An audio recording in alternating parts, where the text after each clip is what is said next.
네, 감사합니다. 매일 성경은 오늘 거죠? 네.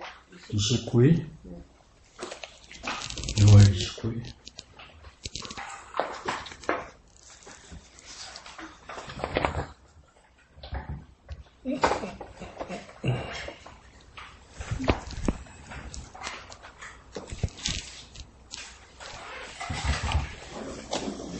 이러면 되는 거야. 완전 무겁다. 무겁다. 무겁다. 의자 갖다 드릴까? 아니요. 자, 6월 29일. 왼쪽에 제목부터 한번 볼까요? 자, 다 같이 읽어볼게요. 시작. 정직한 마음, 정성된 마음. 이 제목 어디서 나온 것 같나요? 닦고 저이고 기름 한번 쳐야 되겠네, 우리 집사님들. 그 구절 안에 다 나와요. 적으세요. 오늘 불러드릴게. 정직한 마음 위에다 뭐 쓰냐면 17 중 쓰세요. 중, 이 무슨 말일까요? 17절 중간에 있단 말이에요. 자, 정성된 마음은요 19 중. 내가 진짜 이렇게요. 내가 암주까지 만들어 드려야 되나, 내가 입에 넣어 드려야 되나, 내가. 기도 열심히 하세요. 오늘 구절 안에 다 들어있는 이야기입니다. 한 개도 안 보이는 게 아니고 집에서 또 보고 해와야 되지. 여기서 찾으면 되나? 그 집에서 해오는 거잖아요. 그죠? 기도는 집에서 해오는 거니까. 또 보여 있고 없고가 아니고. 자, 그러면 밑에 초록색 두 줄 다윗은 시작. 다윗은 백성에게 솔로몬을 도와 성전 건축에 동참할 것을 권하고 이에 백성은 기꺼이 헌신합니다. 다윗은 하나님을 찬양하며 솔로몬과 백성의 성전 건축을 도우시길 간구합니다. 그러니까 이 말을 중심으로 하는 자는 누구 같습니까? 말하는 사람은 누구 같습니까? 그렇죠. 다윗 이야기밖에 없어요, 이거. 다윗이 이야기를 딱 이렇게 연결해 가는 겁니다. 그래서 사람들에게 말하고, 솔로몬에게도 말하고, 하나님께도 또 고백하고, 기도하고, 그래서 다윗이 그 중심에서, 그 다윗이 지금 뭐 하고 있는 겁니까? 솔로몬도 바라보고, 하나님도 향하고, 같이 하는 백성들에도 향하고, 그러니까, 나라는 사람이 인생을 어떻게 살아야 할지를 다윗이 보여주는 겁니다.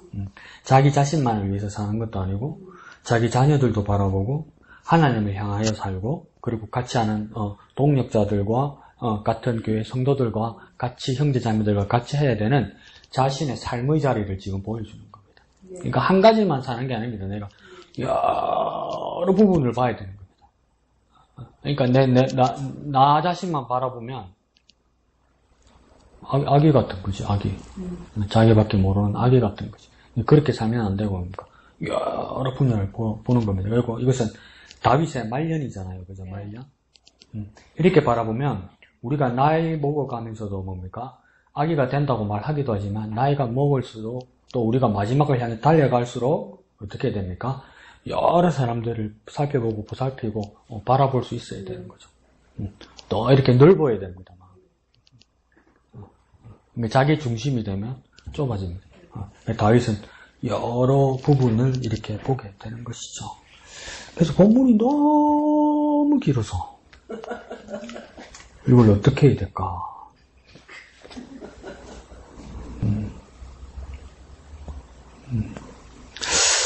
설명을 해야 되네. 이러면 또 내가 다 해주는 건데. 고민되네. 자, 1절만 일단 읽어봅시다. 1절만요. 시작. 다윗 왕이 온 회중에게 이르되 내 아들 솔로몬이 유일하게 하나님께서 택하신 바 되었으나 아직 어리고 미숙하며 이 공사는 크도다.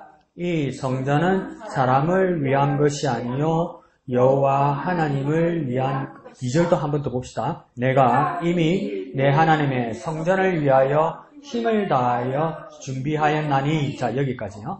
자, 다윗이 뭘 하냐면 하나님을 위하여서, 하나님의 성전을 위해서 맨 끝에 뭡니까? 내가 준비했다. 이렇게 말하는 거죠. 그래서 준비해서 여러 가지 이렇게 준비한 게 있죠. 3절 중간에 보면 내 마음이 하나님의 성전을 사모함으로. 이렇게 준비한 이유가 3절 중간에 나오는 거예요. 그죠? 왜 내가 이 성전을 내가 짓지도 못하면서 이렇게까지 준비하였느냐? 3절 중간에 보니까 내가 다윗의 마음이 뭐함으로? 하나님의 성전을 사모함으로. 사모하는 마음, 사랑하는 마음, 좋아하는 마음이 있어야 이걸 낸다는 겁니다. 그러니까 예수님 말씀 정확해요. 이 물질이 있는 곳에 네 마음이 있다 이런 거예요. 성의가 있으면 눈으로 보이는 걸 하는 거예요, 여러분. 마음이 중요하죠. 그러니까 마음이 중요하죠. 마음이 중요한데 그 마음이 간절하면 눈으로 보이는 걸 하는 거예요. 그러니까 다윗도 뭡니까? 하나님의 성전을 향한 마음이 간절하니까 하나님 성의만 받으세요 이렇게 된 게 아니고 뭡니까? 하나님을 위해서 헌물한 것이 엄청 많았다는 겁니다. 마음이 예뻐야 여자지 얼굴만 예쁘다고 여자냐 한 번만 마음 주고 변치 않는 여자가 정말 여자지가 아니라 알고 보면 왜 자꾸 마음하고 얼굴하고 비교합니까? 마음이 중요하다고 말해놓고 자꾸 얼굴 보는 거야. 그 밖으로 보이는 것도 중요하죠. 근데 요즘은 어떻습니까? 여자의 얼굴 예쁜 것이 타고나기도 하지만 잘 꾸미는 거죠. 저희가 잘 단정하게 하고 최소한 단정하면 못나게 보이진 않습니다. 단정하면. 그러니까 여기서도 다윗도 무엇입니까? 하나님을 향한 마음이 있으니까 사모함으로 2절에서 내가 사모함으로 그랬다 하지만 1절에 뭡니까? 다 눈에 보이게 준비했어요. 헌물했어요. 헌물. 저 전쟁에서 가졌던 전리품, 자기가 가지고 있는 재산 있죠. 싹 다 드렸어요. 하나님 앞에 드렸어요. 목사님이 다음 주 맥주 감소주라고 꼬롬하게 말하는데 주부에 봉투를 꽂아주더니 억수로 압박이 심한데 생각지고 와서 잘 해보세요. 자, 그 다음에 뭐냐면 6절에 보면 다윗 말고 또 어떤 사람들이 나타나는데 6절 한번 봅시다. 6절요. 시작. 이에 모든 가문의 지도자들과 이스라엘의 모든 지파의 지도자들과 천부장과 백부장과 왕의 모든 사무관이 다 즐거이 들이대. 반복되는 사람이 세 번 누구 나옵니까? 대표되는 지도자가 나오죠. 지도자. 그러니까 다윗이 드리는 것을 보고 그 밑에 있는 신하들과 지도자들도 뭐 했다고 해야 합니까? 다 즐거이 드렸다는 거예요. 이 사람들도 뭐 했습니까? 드렸다는 거예요. 헌물하고 헌금했다는 거예요. 밑에 쓰십시오. 와, 억수로 쪼네. 예, 드렸다는 거예요. 드렸다. 근데 어떻게 드렸다고 이야기합니까? 즐거이 드렸다는 거예요. 드리는 것이 즐거운 거. 내게 있는 것, 내게 좋은 것을 남한테 주는 것이 좋을 때는 여러분 어떨 때 내게 있는 것을 남한테, 나 아니고 딴 사람한테 줄 때 제일 즐거웠습니까? 언제입니까? 한번 추억해 봅시다. 남을 구제하고 이런 말 하지 말고, 거짓말 하지 말고. 거짓말 하지 말고. 거짓말 하지 말고. 어떨 때 즐겁단 거야. 내게 있는 것을 누구한테 줬단 말이야. 근데 이게 내게 있는 것을 주면 나는 분명히 없어지는 거예요. 그래도 억수로 즐거웠을 때가 언제입니까? 언제 그렇던가요? 내 새끼 입에 들어갈 때. 그리고 또 더 나이가 드니까 뭡니까? 내 새끼만큼 뭡니까? 내 손주들. 배불러 할 때. 할머니는 안 먹어. 할머니 배불러. 우리 할머니는 안 먹어도 배부른가 봐. 이렇게 할 정도로. 그게 좋아하는 사람이 있을 때, 정말 사랑하는 사람이 있을 때 나는 배고프고 손해볼지라도 그 주는 그 자체가 즐거움이 되는 거 아니에요. 맞죠? 그러면 이 지금 지도자들이 다윗 밑에 있는 지도자들이 드리는데 즐거웠다는 건 뭡니까? 하나님을 그만큼 좋아했다는 거예요. 눈치 보고 준 거 아니란 말이에요. 왕이냐니까 나도 이만큼 내야 되겠다서 낸 게 아니란 말이에요. 근데 나도 하나님이 정말 좋아서 내가 하나님께 드렸다는 거예요. 집에 남편들은 그렇습니다. 아들들도 그렇고. 엄마가 이렇게 주일날 교회 와서 토요일부터 고생해가지고 막 교회 이런 거 막 준비해가지고 주일 오후에 가면 얼마나 피곤합니까? 저도 집에서 혼자 사니까 주일 저녁 되면 어때 좋은 기계가 발명이 돼가지고 전기 플러그에 손가락 2개에 뭐 배가 불렀으면 좋겠어. 와, 이렇게. 그 정도로 귀찮네. 그 주일 저녁에 우리 집사람들 얼마나 힘들겠습니까? 근데 아들내미랑 남편이 뭐라니까 떼떼떼 쳐줘. 반찬에 고기가 하나도 없다, 또 이러죠. 그러니까 막 입이 들빨 넣어가지고 막, 그러면 엄마나 아내가 기가 차잖아요. 그냥 먹으면 되겠는데. 그래도 그게, 뭐 이야기 하려고 이러노. 그러니까, 이렇게 피곤하고 힘든데도, 내가 피곤하고 힘든데도 내가 피곤하고 힘든 만큼 뭡니까? 내가 좋아하는 사람을 위해서는 내가 낼 때, 나는 정말 피곤하고 눈이 감기는데도 뭡니까? 그 사람이 배부르고 좋아하면 내가 즐거운 거. 근데 이 백성들입니까? 하나님을 향하여 그랬다는 거예요. 하나님을 향하여. 놀랍죠? 그 다음 또 어떤 사람들이 그러냐면, 8절인가? 8절이죠. 8절요. 시작. 보석을 가진 모든 사람, 아닌데. 백성이 왜 안 보이노? 내 눈에. 중간에 백성 보이나? 보이네. 9절 읽어야 된다, 그죠? 9절. 9가 아니라 색칠을 더 많이 해가지고. 자, 백성들은 보이죠? 시작. 9절요. 백성들은 자원하여 드렸으므로 기뻐하였으니 곧 그들이 성심으로 여호와께 자원하여 드렸으므로 다윗 왕도 심히 기뻐하니라. 앞에 다윗 왕이 드렸고요. 두 번째는 지도자들이 드렸고요. 오늘 9절에 보니까 누가 했다고 그럽니까? 백성들도 드렸는데 첫 번째 어떤 마음으로 드렸답니까? 자원하여 드렸다라는 거예요. 그러니까 이거 어떤 말일까요? 너희는 안 해도 된다. 괜찮다. 안 해도 된다. 이런 마음이었다는 거죠. 우리 같은 이기적인, 니 안 해도 된다. 진짜 안 해도 되죠? 그러고 또 간다. 한국 3세번이잖아. 안 해도 돼요. 이런 것도. 안 해도 돼요. 진짜 안 해도 돼요. 그러니까 에이, 해야 되는 거예요. 한번 안 해도 돼. 진짜 안 해도 되는가 보다. 하나님 뭐 다 가져 계신데 뭐 하나님 내 헌금한다고 뭐 평안 당했어. 그냥 내 사탕이나 사 먹지 마. 이게 아니란 말이에요. 백성이 그러니까 하나님 앞에 드리는 것을 스스로 자짜잖아요. 스스로 소원해서 괜찮다고 그러는데도 하나님 충분하다고 그러는데도 하나님 내가 좋아서 드리는 거예요. 이러는 거예요. 그러면서 하나님 앞에 자원하여서 드리는데 어떻게 했답니까? 그 드리고 나니까 백성의 마음이 어땠다고요? 기뻐하였다. 기쁘다는 거예요. 기뻐. 이 드리는 게 기쁜 이 수준은 엄청난 거죠. 사실은 예사로 생각하지만 드리는 것이 기쁜 거는 쉽지 않습니다. 쉽지 않습니다. 그래 내가 손해를 보고 뭐 이런 마음으로 하는 경우가 많지, 그죠? 근데 이 기쁨으로 하나님께 드렸다. 이 누구부터 시작된 겁니까? 다윗 왕부터 시작되어서 지도자들이 그러니까 누굽니까? 백성들도 그러는 거예요. 그러면 뭡니까? 여기서 다 우리 교회 어른들이잖아요. 그러니까 우리가 하나님 앞에 헌신하고 예배할 때 합니까? 기쁨으로 해야 되는 거예요. 기쁨으로. 아이고, 배는 부르고 언제 마치면 자꾸 괜히 나 쳐다보고 시간 보고 자꾸 내 바라고 지 손목시계 보면 되겠는데 저 시계 보면 내 보라고 자꾸 빨리 안 맞추네 자꾸 억지로 그것도 고맙지. 집에 쌩 가는 사람도 있는데 그런데도 뭡니까? 기쁨이 돼야 된다는 거겠죠. 그 밑에 쓰십시오. 니가 잘해봐라 좀 재밌게. 그렇게 해도 됩니다. 근데 이렇게 기쁜 마음으로 드렸다는 겁니다. 그러고 나니까 다윗도 어떻게 했답니까? 기뻐하는데 심히 기뻐했다 하죠. 정말 기뻐했다고 그러죠. 얼마나 기분 좋았겠어요. 그러니까 자녀들이 내가 나이 들어서 칠순잔치나 팔순잔치나 환갑잔치에 자녀들 손주들이 왔는데 다 잘 지내. 내가 주인공이죠. 그러면 어머니 아버지 마음이 얼마나 좋아. 먹는 것보다 노는 것보다 얼마나 좋아. 다윗 마음이 그렇겠죠. 백성들과 지도자들이 하나같이 즐거워하고 자원하고 즐거이 들어서 기뻐하니까 정말 좋아. 죄송합니다. 다윗이 어떤 마음이 들었겠냐면 하나님 앞에 면이 설 것 같아. 하나님 앞에 면이 설 것 같아.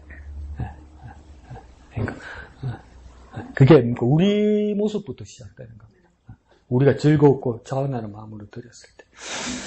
자, 그 밑에가 이제 다윗의 기도인데, 길다, 그죠? 길다. 참 길다. 기니까 넘어가고. 쑥쑥 넘어가다가, 12절 볼까요? 12절. 시작. 부와 귀가, 오른쪽 세 번째 줄. 시작. 부와 귀가 주께로 말미암고, 또 주는 만물의 주제가 다사, 손에 건세와 능력이 있사오니 모든 사람을 크게 하심과 강하게 하심은 주의 손에 있나이다 이러죠. 그러니까 부귀가 뭔지 가르쳐주네요. 부와 기래요. 그러니까 부요함과 귀중함, 존귀함 이런 것들이 뭡니까? 다 하나님께 있는데 중간에 뭐라고 하냐면 모든 것이 주의 손에 있나이다 이러잖아요. 그러면서 뒤에 14절 저 끝에 중간쯤 가면 또 뭐라고 썼냐면 주께로 말미암아 싸우니 이래죠. 모든 것이 주께로 말미암아 싸우니 이렇게 돼 있어요. 그리고 16절쯤 되나? 중간쯤 보면 16절 끝에 보면 또 그러니까 다 주의 손에서 왔사오니 다 주의 것이니이다 이렇게 이야기해요. 그러니까 다윗과 백성들과 지도자들이 하나님께 헌물하고 헌금하는 이유가 뭐냐 이거죠. 이거 뭡니까? 주님께로 왔다는 것을 인정하는 마음으로 드린다 이거죠. 그러니까 내 거야 이게 아니고 주님께서 내게 주신 것을 주님께 드린다는 거겠죠. 이 믿음으로 드린다는 거겠죠. 그러니까 그 생각이 완전 믿음의 관점이 전환되어 있는 거죠. 세상 사람들하고는 다르게. 내 것이 아니고 주님 것이라고 말하는 거, 주님께 고백하는 거죠. 그러니까 이 헌물은, 이 헌금은 무엇과 같냐면 동사로 쓰면 뭐냐면 돌려드리는 거하고 똑같습니다. 돌려드리는 거예요. 그냥 원래 하나님 거라서 하나님 자리도 돌려드리는 겁니다. 그러니까 우리의 헌물과 헌금은 무엇입니까? 고백하는 겁니다. 인정하는 겁니다. 이거 하나님 거로부터 왔다는 것은 뭡니까? 확인해 시켜드리는 겁니다. 확인. 어떻게 말해볼까요? 영수증 끊어드리는 겁니다. 이거 하나님 겁니다 하고 영수증 끊어드리는 겁니다. 그러니까 이것도 이제 이해가죠. 그게 그 뜻이었구나. 이 영광을 하나님께 돌립니다. 이 고백이 무슨 뜻인지 이제 알겠는 거예요. 내가 상을 타거나 훈장을 타거나 내가 좋은 일이 있을 때 소감을 말하라는 사람들 그죠. 이 영광을 하나님께 돌립니다. 그러니까 이게 무엇인지 알겠다. 내가 훈장을 받고 상을 받고 명예가 될 때 내 훈장, 내 상, 내 명예이기 전에 하나님께서 내게 주신 것이다. 그러니까 이 명예랑과 이 상은 뭡니까? 하나님 것이다. 내가 받았으니 무엇입니까? 이거 하나님께라고 하나님께 돌려드린다. 그래서 영광 돌려드리는 겁니다. 근데 여러분 말하죠, 그죠? 돌려드린다는 거, 제사상에 이거 돌리는 거 이거 아닙니다. 네. 상위에 돌리는 거 이거 아닙니다. 네. 하나님께로 되돌려드리는 거. 뭘 인정하는 겁니까? 이거 하나님 것입니다. 하나님 것입니다. 그러니까 자랑한다고 영광 돌리는 게 아니란 말이죠. 그래서 뭡니까? 드렸다는 거죠. 이렇게 많이 모인 거 내가 열심히 해서 내가 하나님 앞에 지금 적선하는 겁니다. 기증하는 겁니다. 기부하는 겁니다. 이게 아니고 이거 다 하나님 겁니다. 이런 고백들이니까 넘쳐났다는 거예요. 그러면 하나님 어떻게 하시겠습니까? 영광 받으시죠. 영광 받으시죠. 그러니까 그깁니까? 출애굽기입니까? 거기서 나오죠. 처음에 성막을 짓기 시작하죠. 성막을 짓기 시작할 때 성막에 재료들이 필요하다고 그 리스트들을 이렇게 딱딱딱딱 얘기해줘. 그러니까 백성들이 자기가 가지고 있던 헌물들이 이렇게 내잖아요. 근데 모세가 중간에 뭐라 그러던가요? 고만해라. 너무 많다. 이러잖아요. 그런 날이 한번 와야 되는데. 그게 아닙니까? 많아서 좋다는 뜻보다 그 세상의 눈이고, 뭡니까? 이 감사가 이렇게 넘쳐날 수 있냐 이거예요. 이 고백이 이렇게 넘쳐날 수 있냐 이거예요. 이 믿음이 이렇게 넘쳐날 수 있냐 이거죠.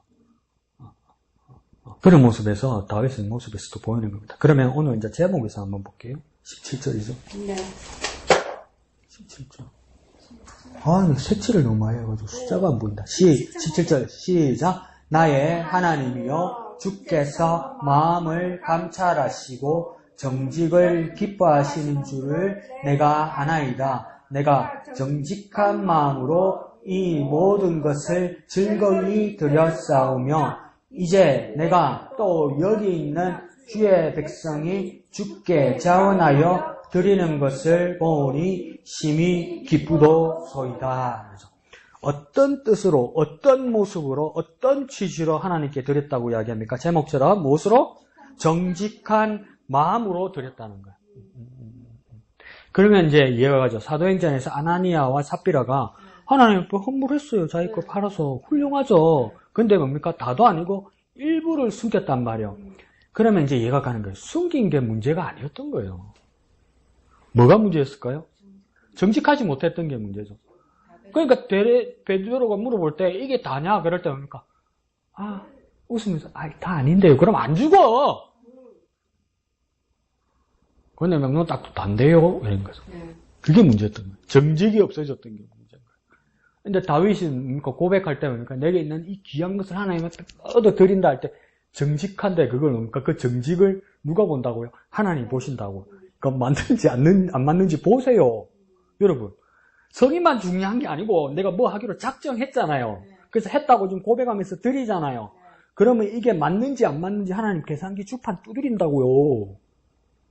아니라고요. 성의만 중요하다고. 아니요. 말을 그렇게 하지 마. 그러면 하나님 내가 내한테 100만 원이 있는데요. 90만 원 드릴게. 그러지 마. 이번 달에 1000만 원 들어놓고 왜 100만 원에 90만 원 드린다고 왜 거짓말해. 하나님 내 1000만 원 벌었는데요. 하나님 90만 원 드릴게요. 이러면 돼. 왜 너무 또 어떤 상황일까? 너무 가난해서 먹고 살 게 없었어. 집에 쌀이 떨어졌어. 이거 그러면 그럼 안 해도 돼요. 없는데 어떡해요. 근데 주일 예배 마치고 고기 사 먹으러 외식 가더라 이거야. 그거 완전 거짓말하냐. 근데 그거 하나님 그러니까 보십시오. 헌금계에 해당의 헌금계에 사람들이 헌금을 내는데 한 가부가 와서 2렙돈을 내더라 이러잖아요. 2렙돈을 내는 걸 예수님이 어떻게 하시는 겁니까? 헌금계 앞에 봤어요. 봤어. 얼마 내는지 봤다고. 보신다고. 우리 봉투에 나가 안 보이잖아요. 보신다고요. 내 양심이 보잖아요. 내 양심보다 더 밝으신 분이 누구입니까? 하나님이잖아요. 그 정직한 마음으로 다윗이 드리니까 백성들도 어떡합니까? 정직한 마음으로 드리는 거예요. 따라합니다. 따라합니다. 여러분이 한 사람이니까 하나님 앞에 모범된 모습을 보이면 다른 사람들이 따라합니다. 근데 더 문제는 무엇입니까? 나쁜 모습을 보이면 나쁜 거 따라합니다. 나쁜 게 더 쉬워요. 나쁜 게 더 쉬워요.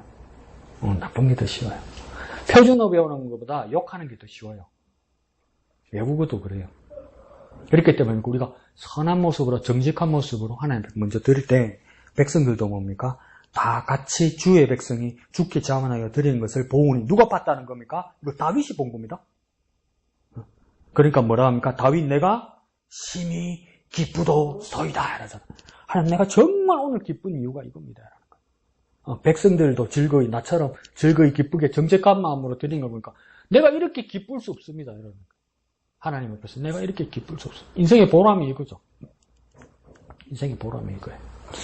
그 다음에 정성된 마음은 19절에 나오겠네요. 19절 맨 끝에 절요. 시작. 또 내 아들 솔로몬에게 정성된 마음을 주사 주의 계명과 권명과 율례를 지켜 이 모든 일을 행하게 하시고 내가 위하여 준비한 것으로 성전을 건축하게 하옵소서 하였더라. 그러니까 뭡니까? 사람이 태어날 때 타고나기를 정성된 마음을 가지고 있는 것은 맞는 것 같아요? 아닌 것 같아요? 네? 아닌 것 같아요. 왜요? 두 개 중에 하나 걘 또 때리는 게 아니고 이유를 말해야 될 거 아니야. 왜 사람은 타고나기를 정성된 마음이 없을까요? 다윗이 판단하기로는 지금 누구를 위해서 기도하는 겁니까? 다윗이? 아들 솔로몬을 위해서. 이수 기사님 반짝반짝하네 머리가. 자 보세요. 지금 다윗입니까? 아들 솔로몬을 위해서 하나님께 기도하는 거예요. 19절 그죠? 근데 솔로몬에게 뭘 달라고 기도합니까? 하나님 우리 아들 솔로몬에게 무엇을 달라고요? 정성된 마음을 달라고 하나님께 기도하는 거잖아요. 그러면 지금 기도하기 전에 솔로몬에겐 정성된 마음이 있다 없다? 없기 때문에 하나님께서 우리 아들 솔로몬에게 정성된 마음을 주십시오 이렇게 하는 거예요.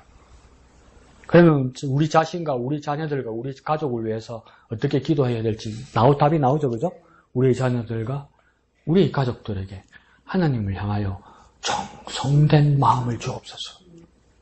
이거는 충분히 이해가 갑니다. 우리의 삶의 자리, 우리의 마음가짐이 항상 그런 건 아닌데 시시로 때때로 뭡니까? 우리 정성이 사라질 때가 있죠.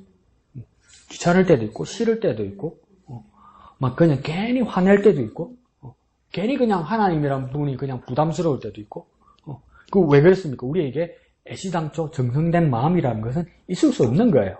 그러니까 우리가 하나님을 제대로 섬기기 위해서는 하나님 내게, 하나님 우리 자녀들에게, 하나님 우리 가족들에게 정성된 마음을 주십시오. 그 마음이 있어야 합니까? 주의 계명과 권명과 율례를 지킬 수 있다는 겁니다. 그래야 맨 그때 뭐까지 할 수 있다는 겁니까? 성전을 지을 수 있다는 거예요. 근데 정확하게 지금 기억이 안 나네. 솔로몬이 성전하고 궁전을 20년 지었나? 근데 성전을 더 짧게 지었죠. 아버지가 다 준비해 줬으니까. 그래도 5년 넘어가죠. 그런 것을 그냥 짧게 봅시다. 5년 동안 솔로몬이 성전을 지었다고 칩시다. 이게 얼마나 지난한 공사입니까? 처음 시작할 때는 열심히 하지. 2년, 3년 가면 그 얼마나 나태해지고 얼마나 지치고 힘들겠습니까? 그 일정된 마음이 안 된단 말이에요. 그러니까 다윗이 뭐라 합니까? 하나님 도와달라고. 정성된 마음을.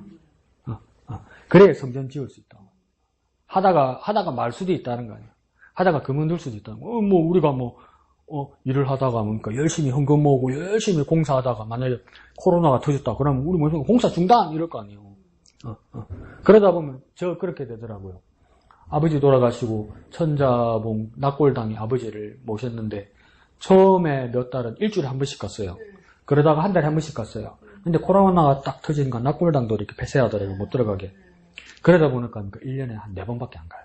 이제 코로나 끝나도 4번밖에 안 가. 왜 그럴까요? 정상된 마음이 있어서 그러나? 늙어서 그래요. 거기가 왜 그러냐면 천자봉 그 공원 묘원 버스 정류장에 내려도 그까지 가는데 한참 걸어가야 돼요. 한참 걸어가야 돼요. 그러고 끝나고 이제 올라오잖아요. 오르막길이 이래 높아요, 여러분. 근데 전에 3, 4년 전만 해도 한 번에 올라갔거든요. 이제 중간에 한 번 쉬어야 돼요. 그 핑계로 이제 잘 안 가는 거죠.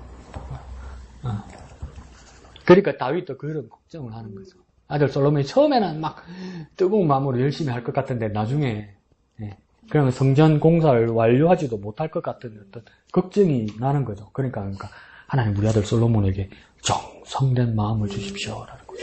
정성된 마음. 우리에게 그러니까 뭐가 필요합니까? 정직한 마음과 정성된 마음이 필요합니다. 시장적 하나님을 속이려는 마음을 가지고 있으면 안 되고 하나님 앞에 진실한 마음을 가지려고 해야 되고 그 다음 정성된 마음, 그러니까 내가 정말 일관되게 변하지 않는 마음을 가질 수 있도록 하나님 도와주십시오. 이렇게 해야 되는 것이겠죠. 너무 길어서 다 해드렸네. 그래서 화요일부터는 7월달 거 보셔야 됩니다. 매일 성경. 화요일부터. 그러니까 요번 화요일부터. 내일까지 6월 말일이고요.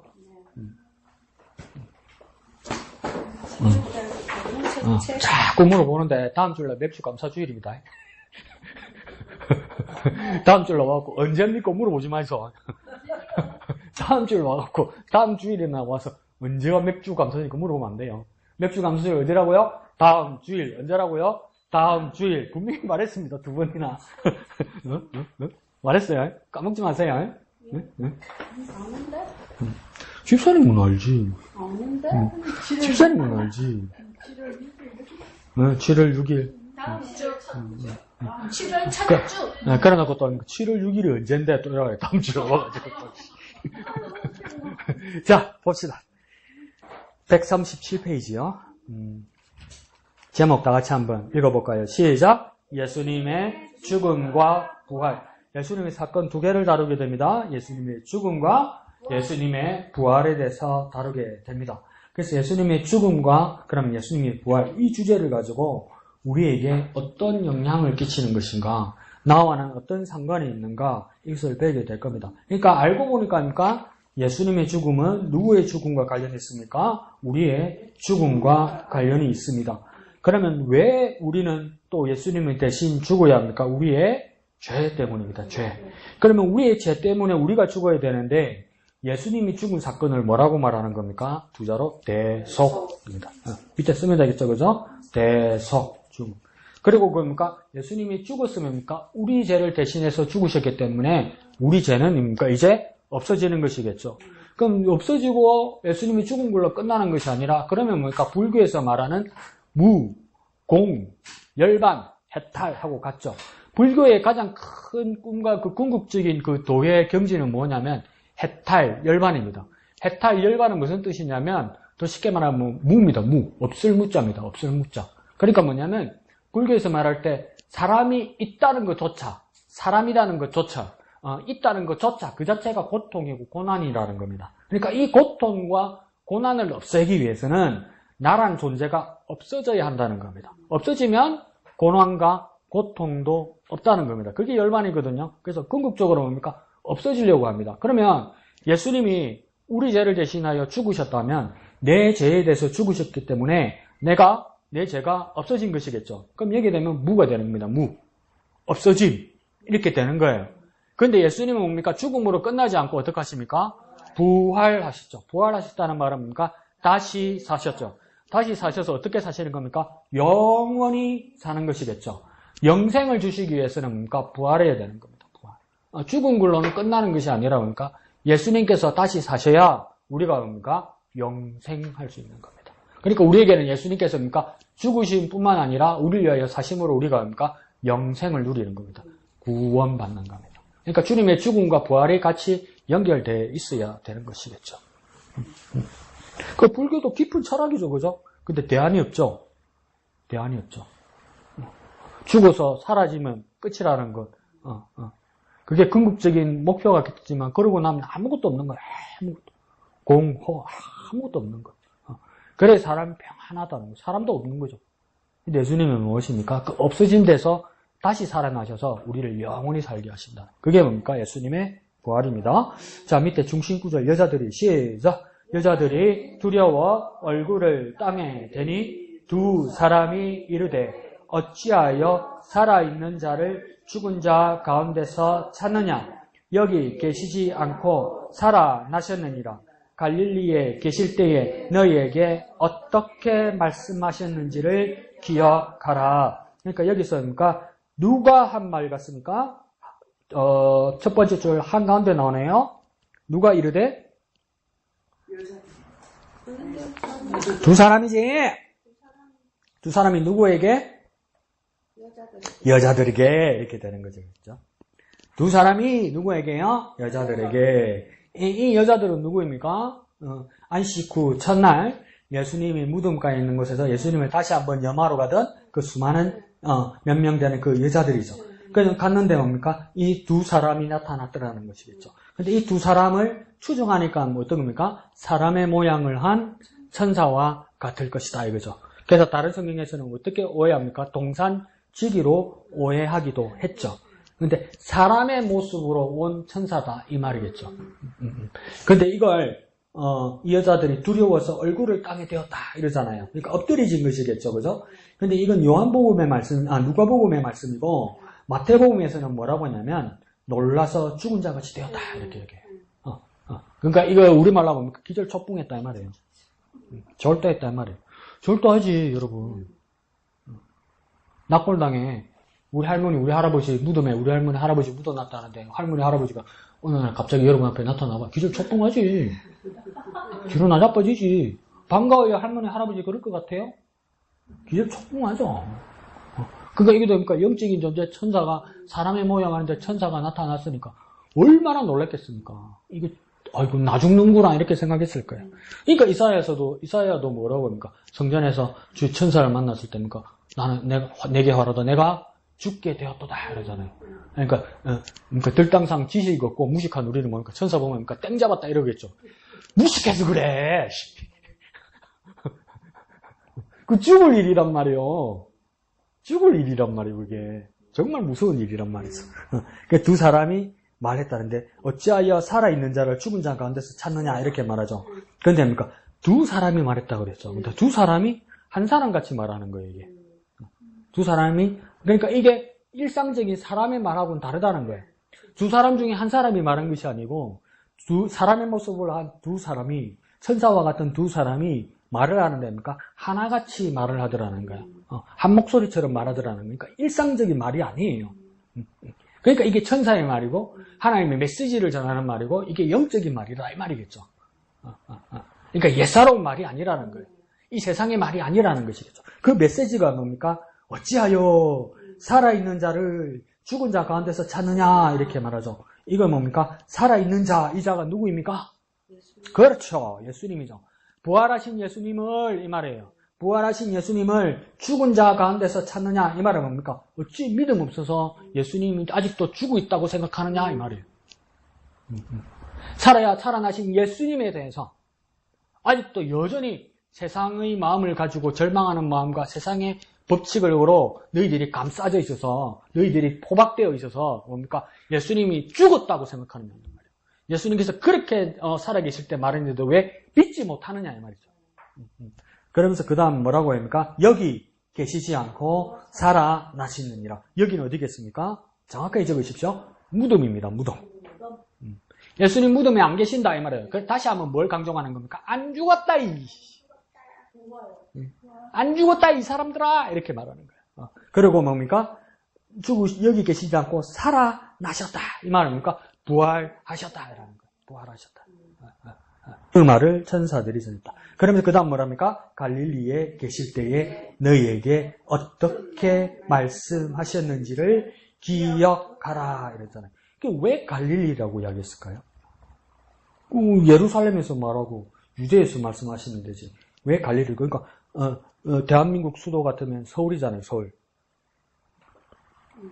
근데 예수님이 서울에서 말 안 하고 저 원산 안 그러면 저 신의주 이런 데서 북한 저 구석 저기서 말씀하셨다는 거예요. 청진 이런 데서 말씀하셨다는 거예요. 변방. 왜 북에서 말씀하십니까? 서울에서 말씀하셔야지. 한가운데. 북한 같아도 평양 한가운데 이런 데서 말씀하셔야지. 이게 그러니까 예수님의 사역의 저자들은요 지금 유대 예루살렘에 있잖아요.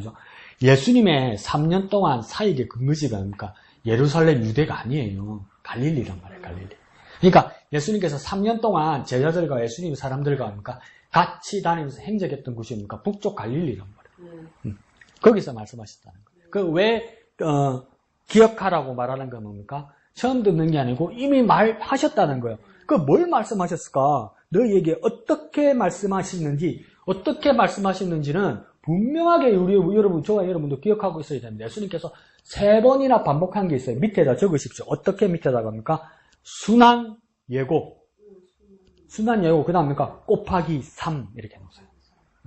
가위표 있죠? 가위표? 곱하기 3. 왜 이렇게 했을까요? 3번이나 말했다. 3번이나. 내가 고난받고 죽고 살아날 것이라고 3번이나 말했다는 거예요. 3번이나. 지나가다가 한 번 말한 것도 아니고 3번이나 말했다는 거예요. 그러니까 우리 목영기 18번 있죠? 언제? 이거 언제 말해주는데 지금 이렇게 생각한다는 거예요. 지금 이 여인들도 전혀 기억이 안 난다는 거예요. 그러니까 왜 전혀 기억이 안 날까요? 안 믿어지니까. 그러니까 사람의 귀는 객관적으로 정확하게 들리는 게 아니고 자기 듣고 싶은 것만 듣고 갖고 싶은 것만 기억합니다. 갖고 싶은 것만 기억합니다. 아이 목사님 내가 들었습니다. 내가 봤습니다. 그거 정확하지 않습니다. 내가 봤는데요. 내가 들었는데요. 아니요. 정확하지 않습니다. 내 방식으로 듣고요. 내 방식으로 봅니다. 그러니까 똑같은 사건이 있어도 이렇게 보는 사람이 있고 이렇게 보는 사람이 있고 뒤통수에서 보는 사람이 있고 다 달라요. 그러면서 내가 이해하고 번역하는 방법이 해석하는 방법이 다 달라져요. 다 달라져요. 그러니까 나는 객관적이지 않아요. 나 중심으로 보고 나 중심으로 듣고 중요하지 않으면 기억나지 않아요. 근데 그게 뭡니까? 능력의 문제가 아니라 나는 솔직히 말하면 의지의 문제예요. 의지. 그러니까 이거 뭡니까? 내 소신에 안 맞으면 지워버려요. 지우듯이 지워버려요. 그러면 목사님 난 요즘 너무 많이 까먹는데 소신이 너무 깊은 거 말이야. 그건 아니고. 그건 기력이 떨어지는 거고. 그러니까 그렇게 말씀하시는데 왜 기억하지 못하느냐? 왜 마음에 박히지 못하느냐는 거예요. 더 쉽게 말해볼까요? 믿음이 없다고 말할 수도 있고 더 쉽게 말해보니까 절실하지 않다는 거예요. 절박하지 않다는 거예요. 나하고 상관이 없다고 생각한다는 거예요. 뭐라고 그랬습니까? 이게 마태복음 처음 순한 여고를 언제 말씀하셨냐면 가이사랴 빌립보에서 내가 누구냐 이러니까 베드로가 살아계신 하나님의 아들이십니다. 이렇게 말을 하니까 그렇게 말씀하시고 네가 복이 있도다. 이렇게 말을 했는데 예수님께서 뭡니까? 나 곧 죽는다. 그게 첫 번째 한 말이에요. 그때가. 그러니까 베드로가 안 됩니다 이러잖아. 베드로 떼놓고 안 됩니다 이러잖아. 그래서 사탄이라는 소리까지 듣잖아요. 그러니까 받아들이기 싫은 거야. 그러면 기억 안 나요. 그러니까 또 그랬다가 또 두 번째 말하고 또 세 번째 말하니까 제자들도 어떻게 생각했습니까? 베드로도 어떻게 생각했습니까? 대놓고 말하면 또 혼날 것 같으니까 쏘고 또 저런다 또 시작한다 또 아이고 또 징징거리기 시작한다 이랬을 거란 말이에요. 그러니까 마음에 안 박히는 거예요. 마음에. 그러니까 두 사람 이 천사가 이 여인들에게도 뭐랍니까? 기억하라. 기억하라. 분명히 말씀하셨다. 니 알고 있다. 들었다. 분명히. 들었다. 그러니까 뭡니까? 기억하라. 이때 중심주제요. 시작. 예수님의 십자가 죽음과 부활은 성도의 가장 강력한 희망이다. 예수님이 죽고 예수님이 부활했는데 성도인 우리하고 무슨 상관입니까? 상관이 없다고 말할 수 있잖아요. 근데 뭡니까? 가장 중요한 사건이다 말이에요. 우리하고 가장 상관이 있단 말입니다. 그 예수님의 죽음과 부활은 나와 상관이 있다고 생각해야 되는 거예요. 나와 상관이 있다고 믿어야 되는 거예요. 그냥 예수님이 죽고 부활하신 것이 아니라, 더 말해볼까요? 예수님이 나 때문에 죽고 나를 위해서 부활하신 거라는 거예요. 그러니까 나하고 가장 밀접한 상관이 있다고 믿어야 되는 거예요. 그래야 그러니까 예수님의 죽음이 내 죽음이 되고 예수님의 부활이 내 부활이 되는 겁니다. 자, 밑에 여는 말요. 밑에 여는 말 봅시다. 예수 그리스도의 죽음과 부활은 성경의 핵심 주제다. 그 두 번째 줄에는요, 우리 믿음에서도 뭡니까? 핵심 주제다. 그러니까 성경의 핵심 주제와 우리 믿음의 핵심 주제는 무엇과 무엇입니까? 예수님의 죽음과 부활. 그러니까 죽음 동그라미 치고 부활을 동그라미 치면 되겠죠. 나는 왜 성경을 보는가? 나는 왜 예수님을 믿는가? 이럴 때 뭐라고 대답해야 됩니까? 그 안에 예수 그리스도의 죽음과 예수 그리스도의 부활이 있기 때문에 나는 성경을 보는 것이고, 뭡니까? 나는 그것을 믿는 것이다. 이렇게 설명할 수 있어야 돼요. 그 두 개. 그러니까 우리가 교회를 나오고, 우리가 믿음을 가지고, 우리가 성경을 보는 이유가 소원성취나 건강이나 부여나 권력이나 행복이 첫째면 잘못 생각하는 거다. 성경을 보는 첫 번째 이유와 내가 믿음을 가지는 첫 번째 이유는 뭡니까? 예수의 죽음과 예수의 부활 때문이다. 다시 초점을 맞추세요. 다시. 예수의 죽음과 부활을 뭡니까? 내 믿음과 내가 성경을 보는 눈 한가운데 놔야 되는 거예요. 예수의 죽음, 예수의 부활. 요걸 가운데 놔야 되는 거죠. 세 번째 줄에 예수님의 십자가의 죽음이 없이는 우리가 제사함을 받을 길이 없다. 그러니까 우리가 제사함을 받는 비결은 뭡니까? 우리 죄의 문제에 대해서 이 죄가 해결되는 방법은 뭐냐면 죽어야 한다는 거예요. 그러니까 우리가 중죄를 지고 있다는 증거죠. 그러니까 각 나라마다도 그 형법과 헌법이 있지만 중죄에 대해서는 그러니까 마지막 언도가 뭐가 일어나겠습니까? 무기징역 앞에 사형이 일어나겠죠. 그 사형은 뭡니까? 범죄에 대한 대가를 치르는 거잖아요. 그러니까 로마서에서도 죄의 싹슨 사망이라는 것은 뭡니까? 우리 죄의 정도가 사형받아 죽고 마땅한 죄다 이 말이에요. 그만큼 우리가 큰 죄를 지었다 이 말이에요. 그러니까 그 큰 죄에 대해서 뭡니까? 예수가 대신 죽어야 우리가 뭡니까? 그것을 면할 수 있다 이 말이에요. 그러니까 목숨으로 대신했다 이 말이죠. 하나님의 부부. 죽음을 죽음으로 대신했다 이 말이에요. 근데 그 그림자만 보여줬죠. 이전에는 뭡니까? 우리의 죄의 대가에 대해서 짐승을 잡았었죠. 근데 그 효과가 뭡니까? 돌아서자마자, 1년도 아니지. 돌아서자마자 생각이 나는 거예요. 내 죄가. 돌아서자마자. 그러니까 예수님은 단번에 죽으심으로, 단 한 번으로 뭡니까? 모든 죄를 해결한다. 이건 뭡니까? 예수님은 짐승의 목숨이 아니라 뭡니까? 사람의 모양으로 오셨고, 인간과 같은 인성을 지고 오셨고, 그뿐만 아니라 뭡니까? 신성을 가진 하나님의 아들로서 뭡니까? 능력과 사랑과 인성으로서 이것을 뭡니까? 단번에 해결하셨다. 그러니까 예수님의 죽음은 뭐가 관련된 있는 겁니까? 나의 죄의 문제. 나의 죄의 문제. 나의 죄의 문제. 그리고 뭡니까? 그 제사함을 받을 길이고, 그 다음 쉼표 다음에 예수님의 부활이 없이는 우리의 죽음 이후도 보장돼서, 죽음 이후, 여기 지금, 이후에다 동그라미 치면 되겠죠. 죽음 이후에 뭐가 보장되기 때문에요? 부활은? 부활은 죽음 이후에 뭐가 보장되기 때문에? 그렇죠. 영생이죠. 영생. 생명. 그러니까 예수님, 우리를 위하여 죽으셔야 하고, 우리를 위하여 부활하셔야 합니다. 그 하나만 가지고는 안 되죠. 밑에서 세 번째 줄에요. 예수 그리스도의 십자가 죽음과 부활이 있습니다. 그의 십자가 죽음만이 우리의 죄와 허물에 따른 형벌을 대신 받으신 것이며, 그래서 대신 받으셨다는 그 두 자로 대속이 되겠죠. 그죠? 그 다음 오른쪽요. 그의 부활 뒷장요. 그의 부활만이 우리가 죽음조차 두려워하지 않을 수 있도록 하는 모든 이의 부활을 보증하는 첫 열매가 되신다. 예수가 뭐가 된다고요? 부활의 첫 열매가 되신다. 예수님이 부활의 첫 열매가 되신다는 게 어떤 뜻일까요? 그러니까 이런 거잖아요. 이 교회 만드나 예수님입니다.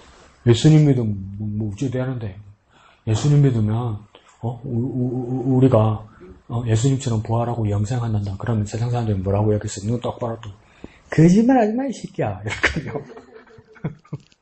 죽으면 끝이지 마. 그 쏙함이 이런 걸 그거 쏙아갖고 그 빠져갖고 아이고 한심한 놈아 이럴 거 아니에요. 세상 사람은 그런단 말이에요. 여러분들 예수 믿기 전에 믿으십니까 그게? 그러니까 증거를 댈 수가 없는 거예요. 여러분 믿지만 증거가 어디 있습니까? 여러분 죽으면 부활해서 영원한 생명으로 천국에 산다는 증거 어디 있습니까? 증거로 대봐. 그럼 또 믿습니다. 믿습니다가 무슨 증거야? 보이지가 않는데 증거가 없단 말이야. 증거. 사람은 임마 하나님도 그랬어. 창세기에 나도 창세기는 좀 봤어 임마. 하나님 뭐라 그러대? 아담과 하와인데 흙으로 났으니 흙으로 돌아간다고 그랬어. 죽으면 흙으로 흩어지고 끝나는 거야. 영생 같은 소리 하고 있네. 그럼 또 얼마나 또 지금 들어오고 그런 거 같네. 또 이러다 어떡했어. 그런데 그러니까 증거를 대봐라고 그럴 때 보니까 하나님이 능력으로 우리를 그냥 부활하시게 한 것으로 말로 끝나는 것이 아니라 전설로 끝나는 것이 아니라 하나님의 아들이 사람으로 오셔서 사람처럼 죽으셨단 말이에요. 그럼 끝이요. 무덤에다가 그냥 묻었잖아. 그럼 끝이요. 썩어서 끝날 거요. 근데 엄마야 안 썩네. 안 썩은 게 아니고 살아나네. 그래서 부활한 거라니까 봐라 이씨 이러는 거야. 만지 봐라 그러니까 뭔가 구멍은 난데 살아있네. 이씨 너 봐. 이거 있는 건데 살아 계시네. 그러니까 사람으로의 모습으로 어떤 하나님 아들 예수 그리스도가 죽었는데 살더라 이 말이죠. 근데 영원히 사시더라 이 말이죠. 그래서 영원한 하나님 나라로 가더라는 거죠. 그래서 그가 부활의 첫 열매가 되었다는 말은 무슨 뜻이겠습니까? 그걸 바라보는 제자들과 우리 성도들이 어떻게 느끼겠습니까? 아 우리도 예수님처럼 우리도 이렇게 되는 거예요. 예수님이 사람의 모습으로 오신 하나님들이 저렇게 되니까 우리도 이렇게 되는 거예요. 그가 첫 번째 증거가 되었다 이 말이에요. 그냥 영으로서 구원하고 영으로서 부활한 것이 아니라 진짜 몸으로서 부활하신 모습을 보여줬단 말이에요. 그게 뭡니까? 첫 열매, 첫 증거란 말이에요. 그러니까 우리도 뭡니까? 아, 우리도 이렇게 되는 거란 말이에요. 그게 우리의 믿음의 근거입니다. 믿음의 근거. 부활의 첫 열매가 됐던 이야기들. 그러니까 예수님 이전에 부활했던 사람은 누군 것도 막 찾아서 찾는다. 아무도 없어. 아, 나사로? 그 이야기 몰라요? 전설? 나사로 앞에도 있었지. 그러면 사렙다 가부의 아들도 있었고, 엘리사 밑에서도 수렴년의 아들도 뭡니까? 죽었다가 살아났죠. 그걸 부활이라고 볼 수 없는 이유는 뭡니까? 또 죽더라는 거야. 그래서 그 전설 있잖아요. 전설. 예수님께서 죽은 지 나흘 된 나사로 예수님께서 살리셨잖아요. 살리시고 그러면 뭡니까? 마르다와 나사로 집에서 식사하셨겠지. 전설에 성경 또 몇 장 며칠 찾지 말고 또. 그 예수님께서 뭔 말을 하니까 나사로가 얼굴이 어두워지더라는 거야. 그 나중에 여동생들이 뭐는 오빠 왜 예수님 뭐라 그랬는데 오빠 안쓰지 안 섰나? 예수님이 그러는데 나중에 진짜 죽을 거란다며. 또 나이 들어서 죽을 거 아니에요. 그러니까 그거는 부활은 영원한 부활은 될 수가 없는 거야. 근데 예수님은 그러니까 부활하실 때 영원한 생명으로 신령한 몸으로 부활이 된다니까 그거가 예수만이 뭡니까? 첫 열매가 되셨다. 그러니까 부활의 첫 스타트를 보여주신 분은 누구밖에 없습니까? 예수님밖에 없는데 이제 예수님 이후로 예수를 믿는 모든 그리스도인들은 예수님처럼 이렇게 된다. 그러니까 뭐라고 했습니까? 이렇게 기도하십시오. 무식하게 기도합시다. 예수님 내도 여러분들. 예수님 내도. 그게 믿음입니다. 믿음. 밑에 큰 글씨 예수 그리스도의 십자가 시작. 예수 그리스도의 십자가와 부활은 흔들리는 믿음을 견고히 한다. 저는 못되게 좀 이렇게 묵상을 큐티하잖아요. 그죠? 우리의 믿음은 아주 자주 흔들린다. 이 말이겠죠. 흔들린다. 이 말이겠죠. 예수 기사님 날 꼬라보면서 난 아닌데 이래서 안 된다. 아이고 무시부라. 그래 그런 믿음이면 참 훌륭하고 좋죠. 안 흔들린 믿음 가지고 참 좋죠. 그래서 우리는 뭡니까? 한 번씩 우리의 믿음이 자주 흔들린다는 겁니다. 정말 흔들린다. 그게 참 그러면 안 되는데 그런 모습들을 보면 그를 만도하고 나도 그렇구나 이런 걸 느낀 게 뭐냐면 노벨 평화상 받았던 그 인도 캘커타에 있던 마더 테레사 수녀님이 그 기도문 일기장을 이렇게 적어놨는데 그 군데군데 그런 게 있더라는 거예요. 너무 힘드니까 한 번씩 뭡니까? 야, 이런데 하나님 계시다고 이런 마음이 들더라는 거예요. 너무 힘드니까, 너무 고생스러우니까. 그런 생각 들 때 있죠. 그런 말 안 해도 여러분 다르게 말할 때 있죠. 그만 일찍 주님 날 불러 가셨으면 좋겠다 이런 말 생각할 때 있죠. 말할 때 있죠. 그게 똑같은 말이야 그게. 그래서 내가 이분도 그런 생각을 한 번씩 하는구나. 그러니까 모든 사람은 흔들립니다. 근데 무엇이 나를 흔들리지 않고 단단하게 세워주는 겁니까? 예수님의 죽음과 부활이 나를 단단하게 잡아주실 거라는 겁니다. 이게 우리의 삶의 뿌리와 같은 겁니다. 뿌리 깊은 남간 바람에 안에 빌세. 그 용비 어천가든가? 세종대왕이? 목사님, 내가 학교 나온 지가 이제인데 하여튼. 그러니까, 뿌리가 깊은 나무는 뭡니까? 바람에 흔들리지 않는다. 그러니까, 우리가 흔들리지 않는 믿음을 갖게 하는 그 뿌리는 뭡니까? 예수님의 죽음과 부활이라요. 그러니까 내게 아니었어. 그러니까 예수님의 죽음과 부활을 의지하는 우리가 돼야 된다는 거죠. 그러면 어떤 놈들이 흔들리는지 한번 발본색원 한번 해봅시다. 어떤 놈들이 믿음이 흔들려가지고 예수님을 실망하고 예수님 마음 아파하고 말 안 듣는지 어떤 옛놈들이 그런지 한번 봅시다. 밑에서 하나, 둘, 셋, 넷, 다섯, 여섯 번째 줄 심지어 뭡니까? 자, 어떤 인간들이 흔들렸습니까? 첫 번째, 예수님이 키우신 12제자의 신앙마저도 뭡니까? 흔들리더라 이 말입니다. 예수님의 12제자들도 흔들리더랍니다. 왜 흔들리던가요? 예수님이 십자가에 못 박히니까 다 도망갔잖아. 다 도망가고 겨우겨우 한번 찾아봤죠. 뭡니까? 여인들 몇 명하고 제자 중에 한 명 억지로 끼어나와봤죠. 뭡니까? 사도 요한이 멀찌감치서 본 것 같더라 이 말이죠. 그러니까 마리아를 보면서 뭐라고 합니까? 사도 요한에게 이제부터 네 어머니다. 그렇게 한번 말씀하신 겁니까? 사도 요한은 다 도망갔는데 예수님 부활하시고 나서 제자들이 현장을 보니까 어느 정도입니까? 얼마나 흔들리고 이제 절망했는지 숨어서 뭡니까? 문을 잠궈놨더라고 그러잖아요. 그 정도로 흔들린 정도가 아니라 사라져버리죠. 누가 그랬다고요? 제자들이 그랬다는 겁니다. 그 다음 오른쪽 힘을 쓰는 그 밑으로 두 번째 가룟 유다 보입니까? 12제자 바로 밑에 줄 오른쪽.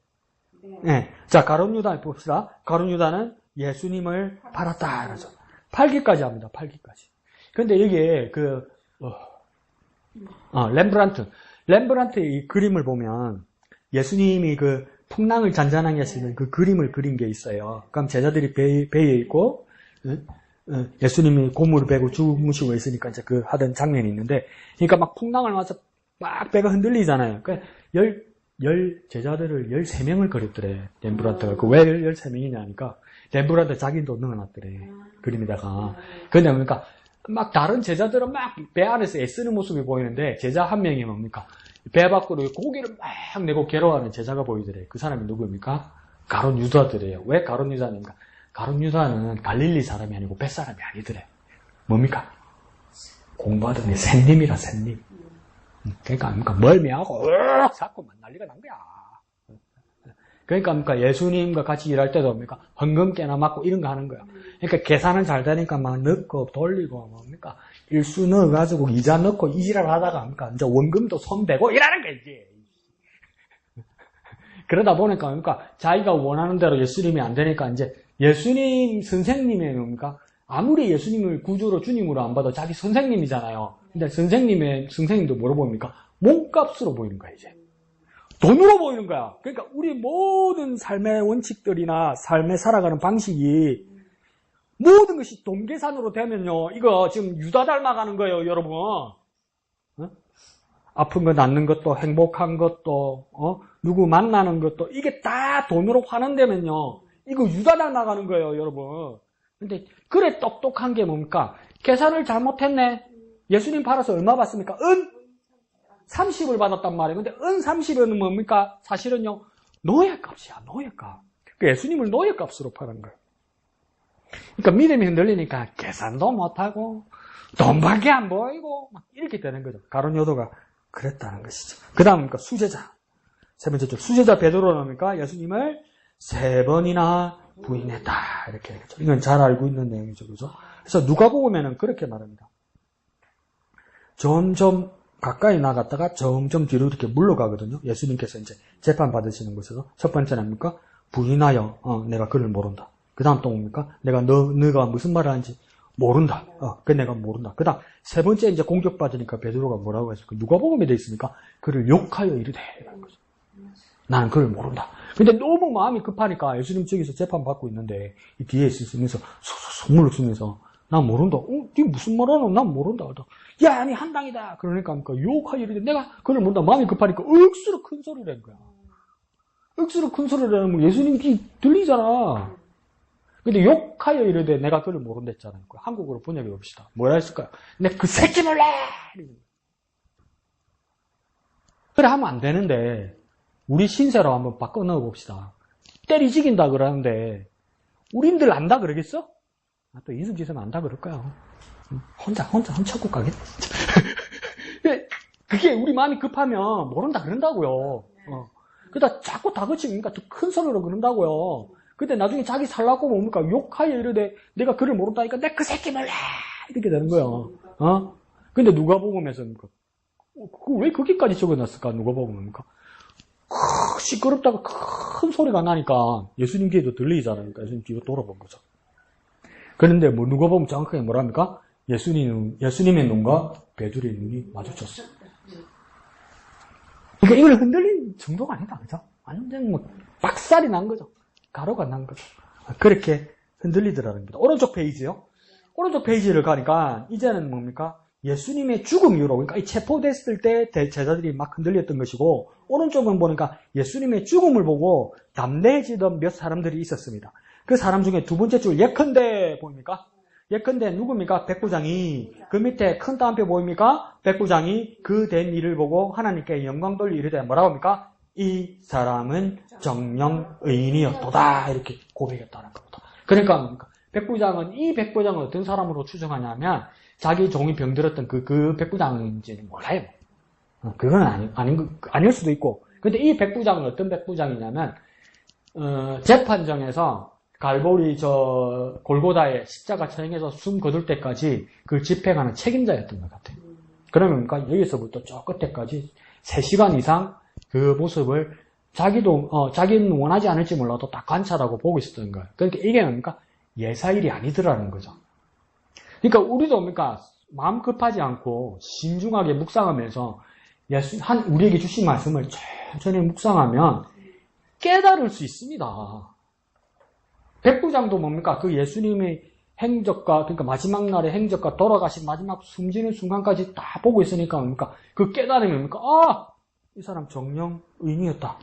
이렇게 고백하잖아요. 예수님의 죽음을 보고요. 그 다음 또 누가 있습니까? 그 누가복음 23장 47절 옆에 뭐랍니까? 어떤 사람이 있었다고요? 이를 구경하러 왔던 사람들이 있다. 그러니까 그 무리들도 뭡니까? 처음에는 구경하러 왔고 이거 안 할 것 같죠? 이거 안 막으면요. 지금 시대에도 뭡니까? 누가 공개 처형한 남면 이러죠. 구경하러 가요. 많이 가요. 제일 재밌는 게 싸움 구경, 불구경이잖아. 지네 집만 불 안 나면, 지만 치고받고 안 하면, 구경. 그래서 그러니까 남자들 UFC 그 TV 중계 보잖아. 그러니까 이 당시에도 뭡니까? 예수님이 죽는데 보러 간 거, 처음에 놀러 구경하러 간 거예요. 근데 가만히 보고 나니까 뭡니까? 뭐가 잘못됐구나. 그래서 어떡합니까? 가슴을 치며 돌아갔다는 거. 후회했다는 거죠. 오른쪽에 아리마대 요셉 나오죠, 그죠? 아리마대 요셉은 쭉 밑으로 내려가면 누가복음 23장 50절에서 53절 보입니까? 그 바로 위에 줄에 예수의 시체를 달라고 했다는 말입니다. 누구한테 그런 겁니까? 빌라도 총독한테 그랬죠. 이거 정말 위험한 발언이죠. 내가 조상 지낼 테니까 예수님 시체 달라고. 그러면 그러니까 빌라도가 안 내줄 수도 있고, 아리마대 요셉을 체포할 수도 있고, 그 다음에 사내들인 공회원들이 이 사람을 출교할 수도 있고 축출할 수도 있죠. 유대인들과 로마 사람들에게 양쪽 다 공격받을 수 있죠. 그러면서 불구하고 예수님의 죽음을 보고 예수님의 장례를 드렸죠. 그 다음에 심지어 요한복음 3장에서 나타났던 바로 밑에 줄에 누굽니까? 니고데모. 니고데모 바로 밑에 줄에 뭘 준비했습니까? 향품을 준비했다. 그래서 그러니까 모략과 침량을 섞은 것을 100리터쯤 가져왔다. 이겁니까? 처음에 요한복음 3장에서 예수님께서 말씀하실 때는 영으로 난 자는 그러지 않고 하나님 세상을 이처럼 사랑하사 독생자를 주셨으니 믿는 자마다 멸망치 않고 영생을 얻게 하심이라. 이겁니까? 교회 다닌 지 얼마 안 된 사람도 외우는 거고 이것 때문에 우리가 구원받는다고 그럴지라도 그 당시에 처음 말했던 니고데모에게 예수님께 이 말씀하셨을 때 유대인의 선생이고 사내들인 공회인 이 니고데모가 말귀를 못 알아들어. 말귀를 못 알아들어. 거듭나야 된다니까 뭔 소리입니까? 우리 엄마 죽었는데 사부라는 거야. 말귀를 못 알아들어. 전혀 알아듣지 못하는 사람이었어요. 그런데도 무엇입니까? 예수님이 돌아가시고 나니까 깨달음이 있어서 담대하게 예수님의 영을 준비해 오더라 이거죠. 예수님 죽음 때문에 담대해진 사람도 있더라는 거죠. 그 다음 페이지요. 뒷페이지요. 140페이지. 두 번째 달라. 거기에 더하여 보입니까? 하나, 둘, 셋, 네 번째 줄입니까? 하나, 둘, 셋, 넷, 다섯 번째 줄. 거기에 더하여 봅시다. 거기에 더하여 예수님이 사흘 만에 예언대로 부활하시면서 사람들의 생각은 완전히 돌아서게 됩니다. 그러니까 완전히 바뀌었단 말이겠죠. 유턴했다는 말이겠죠. 리턴했다는 말이겠죠. 그걸 영어로 리펜트했다고 말이죠. 그러니까 변화되었다, 바뀌어졌다는 것이겠죠. 예수님의 부활을 보고는 이제는 뭡니까? 담대해진 정도가 아니라 바뀌어버렸다는 겁니다. 바뀌어버렸다는 겁니다. 이 바뀌어버렸다는 말을 한국말로 그러니까 두 자로 고치면 이게 무슨 말인 줄 압니까, 여러분? 회개입니다. 회개. 변화는 회개입니다. 믿음 이전에 회개입니다. 회개. 예수님 부활하셨다. 나도 부활한다. 믿음 이전에 더 중요한 건 뭡니까? 회개입니다. 왜 그렇습니까? 이전에 내 잘못된 생각을 다 폐기해야 됩니다. 폐기. 다 버려야 돼요. 버리고 바꿔야 돼요. 바꿔야 믿음이 생기지. 새 걸로 갈아 끼워야지. 라디오 사가지고 건전지를 끼웠는데 건전지가 닳았어. 그런다고 처음에는 효과가 나겠지. 두드리고 때리고 부비고 이러면 한 5분은 갈 거야. 또 안 되잖아. 그런데 뭡니까? 국사는 때려야 나온다면서 계속 때려봐. 해 건전지 갈아 끼워도 이제 안 나와. 다 부서져가지고. 그러니까 제대로 우리의 믿음을 가지고 부활하기 위해서는 뭐가 필요합니까? 바꿔야 돼. 새 건전지로 끼워야 되는 것처럼 뭡니까? 우리 생각이 바뀌어야 돼요. 우리 죄가 폐기되어야 돼요. 그러니까 뭐가 선결되어야 되는 겁니까? 회개요. 회개가 변합니다. 회개가 변합니다. 회개해야 됩니다. 근데 회개 잘 안 하죠? 왜요? 내가 그래 잘못한 게 많아서 나 그런 사람 아니다 이러면 뭡니까? 변화 안 됩니다. 회개해야 됩니다. 그 다음 뭡니까? 밑에 줄에 예수님의 부활은 성도의 부활로 이어질 수 있습니다. 그 밑에 줄에 보면 그러므로 보입니까? 그죠? 그러므로 이는 성경을 통해 전에 듣고 믿는 우리에게도 마찬가지입니다. 그러니까 뭡니까? 그 당시에 예수님을 만난 사람에게도 효험이 있고 오늘 이 말씀을 읽는 우리에게도 마찬가지로 효험이 있다는 겁니다. 무엇이요? 예수 그리스도의 십자가 죽음이 날 대속하기 위한 것이었다. 그 밑에 줄에요. 그분의 부활이 나의 영생도 보증하는 것이다. 어렵죠, 그죠? 그냥 밑에다가 잘 정리해 줍시다. 예수 죽음, 내 죽음. 예수 부활, 내 부활 이 말입니다. 가장 밀접한 상관이 있다 이 말입니다. 예수 죽음, 내 죽음. 예수 부활, 내 부활. 그러니까 죽음 밑에다가 내 죽음 쓰면 되겠죠, 그죠? 부활 밑에다 뭐 쓰면 되겠습니까? 내 부활. 그러니까 예수 죽었으니 내 죄가 죽었고 예수 부활하셨으니 나도 부활한다. 그래서 오늘 우리에게도 상관이 있다. 밑에 닿는 말요. 첫 번째 줄 예수님이 십자가에서 죽으심과 사흘 만에 부활하셨으니 우리에게도 동일시되게 하는 외적 고백이 있다면 딱 이렇게 써놨다. 예수님이 죽으심과 부활하심을 고백하는 의식이 뭐냐? 다음 표요. 침례이다. 맨 밑에 줄에요.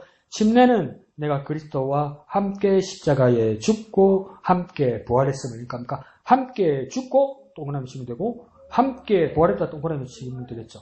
그게 오른쪽 페이지에 뭡니까? 고백하는 뭡니까? 의식입니다. 의식. 침례받아서 그러니까 부활하는 게 아니고 부활한 내가 고백하는 의식을 가지는 것. 고백하는 의식을 가지는 것. 네. 그러니까 오늘 우리에게는 침례 의식을 하면 축제지만 그 당시 초대교회에 내가 고백하고 침례를 사람들 보는 데서 받는다는 겁니까? 진짜 죽을 수 있어요. 왜 그랬습니까? 황제를 숭배해야 되고 예수를 믿으면 처벌하는 그 세상에서 강가에 데려와가지고 당 갖다가 빼면서 뭐 예수 이름 뭐 이래봐. 물에다가 당 갖다가 이래봐. 나오지 마. 그러고 막 빠져 죽인다고. 그러니까 침례 교인들이 뭡니까? 물에 빠져서 많이 죽었죠. 뭐 하나님 다 살아계신데 뭐 장례교회 가도 되고 감리교회도 가도 되죠. 근데 침례교회는 무슨 침례교회는 뭐 목사님하고 예정으로 오는 거지 뭐 나 침례교회는 별 의식은 없습니다. 한국 침례교회 뭐 침침해서 침례교회 합니까? 걸리기만 걸리봐라. 침례교인들이 이것 때문에 죽었다고요. 심지어 세례를 주는 교회가 침례교인들을 죽였다고요. 옛날에. 죽였다고요, 여러분. 수없이 죽었다고요. 뭐 자부심이 있어야지. 집에 와서 확 자빠지니까 침례교회 좀 그래서 뭐 어디도 있고 다니다 걸리기만 걸리봐라. 그게 아니란 말이에요. 베프티스트란 말이에요, 우리는. 우리의 믿음의 고백을 확실하게 목숨 걸고 고백하는 확실한 믿음의 삶. 그래서 침례를 받아야 된다고 이야기하니까 어떻게 했냐면 사람들을 잡아가지고 발목에다가 다 묶어가지고 강이 있는 배낭에다 한 사람만 딱 밀어버리는 거예요. 그럼 줄줄줄줄줄 빠져서 다 죽는 거예요. 그리고 그 당시에 후프마이어라는 그 침례교 지도자가 있었는데 중세시대에는 카톨릭 교회도 침례교회를 핍박하고 장로교회도 핍박했단 말이에요. 왜? 공인 세례교회들이니까.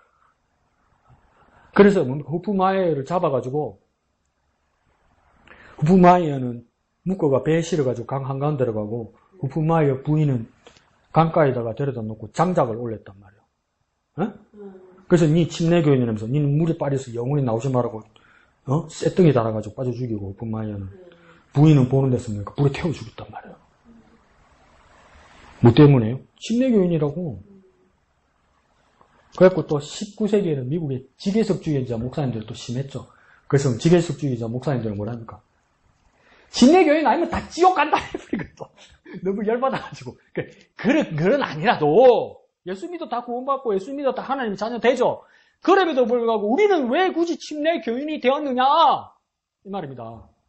이건 뭡니까? 내가 예수와 함께 죽고 예수와 함께 산다는 믿음의 고백을 내가 뭡니까? 확실하게 했다는 겁니다. 확실하게. 믿음의 고백. 목숨 걸고 했다는 거예요. 목숨 걸고 한 사람들의 후예라는 겁니다. 우리는. 그 후손이라는 거예요. 목숨 걸고 침례받은 우리 조상들의 후손이 뭡니까? 침례교인이란 말이요. 다 똑같습니다. 우리는 조금 뭐지라도 하기만 해가 내한테 걸리기만 걸리봐라. 자부심 가지십시오. 그래서 그 두 번째 줄은 뭡니까? 함께 있죠. 함께 동그라미 칩니다. 함께 장사되었나니. 이거 뭡니까? 함께 죽었다 이 말이겠죠. 누구와요? 예수님과. 그 밑에 줄 끝에 보니까 살리심 같이 이렇게 되어 있죠. 그래도 같이. 함께에다 동그라미, 밑에 같이에다 동그라미. 그러니까 함께 죽고 함께 살았다. 뭡니까? 예수와 함께 죽고 함께 살았다. 이게 우리에게 너무나 가슴에 박히고 잘 박혀서 우리 침례교인들은 침례로 믿음의 고백을 한다. 옛날에 이용희 집사님이 나한테 그러더라고. 이것들이 교회 가지 말라고 그렇게 달래고 얼래고 어떨 때는 혼내고 이러는데 안 가는 줄 알았더만 어느 날 본 게 빨래를 내놨는데 무슨 빨래가 다 젖어 있더라는 거야. 이것들이 뭔 짓을 하고 왔길래 일요일날 왜 갔다 왔는데 옷이 다 젖어 있나니까 여기서 내한테 오시면서 침례 받았던가 봐. 그래서 영희 집사님하고 막 한참 웃었는데 아 그래요 집사님 그런 것 같아요 그랬는데 그 예수님의 죽음과 부활을 뭡니까 그렇게까지 고백하고 지키려 했다 이거죠. 그러니까 나중에 어머니도 다 이해하시더라는 거죠. 해안이 들면서 우리에게도 그런 감동이 있었으면 좋겠습니다. 자 1번 한마음의 기도 영화자매 2번은 미영이요. 예수님의 십자가 부활이 나를 위한 후임을 잊지 않게 해주시오. 예수 그리스도의 십자가 죽으심과 부활의 문제를 또 다른 누군가로 전하게 하소서. 아멘. 다 같이 기도할 때 주님 내 믿음의 근거와 내가 말씀을 보는 모든 근거가 예수님의 죽음과 예수님의 부활이 있습니다. 예수 죽음 내 죽음, 예수 부활 내 부활입니다. 그 믿음으로 갈 수 있도록 그 뿌리 안에 든든하게 세워지게 하여 주옵소서. 다 같이 기도하겠습니다. 거룩하신 주님 감사합니다. 예수님의 죽음과 부활이 우리 신앙의 근거가 되게 하시고 우리가 말씀을 삼아오는 근거가 되게 하여 주시옵소서. 예수 죽음 내 죽음, 예수 부활 내 부활, 그런 강렬한 우리 침례 교인들이 될 수 있도록, 자부심의 교인들이 될 수 있도록 도와주옵소서. 거룩하신 아버지 하나님, 은혜를 감사합니다. 우리가 말씀을 보는 이유가, 우리가 믿음을 가지는 이유가 예수님의 죽음과 부활임을 깨닫게 하여 주옵소서. 예수 죽음 내 죽음, 예수 부활 내 부활이 되어서 영원하신 아버지의 나라에서 우리 모두가 즐거워하는 그 기쁨의 날을 맞이하게 하여 주옵소서. 그 믿음을 고백하는 침례 교인의 자부심을 주님 우리 마음 깊이 새길 수 있도록 인도하여 주옵소서. 예수님 이름으로 기도합니다. 아멘. 하늘에 계신 우리 아버지, 아버지의 이름을 거룩하게 하시며 아버지의 나라가 오게 하시며 아버지의 뜻이 하늘에서와 같이 땅에서도 이루어지게 하소서. 오늘 우리에게 일용할 양식을 주시고 우리가 우리에게 잘못한 사람을 용서하여 준 것 같이 우리 죄를 용서하여 주시고 우리를 시험에 빠지지 않게 하시고 악에서 구하소서. 나라와 권능과 영광이 영원히 아버지의 것입니다. 아멘. 맥주 선물 준대. 아니 다는 아니지만.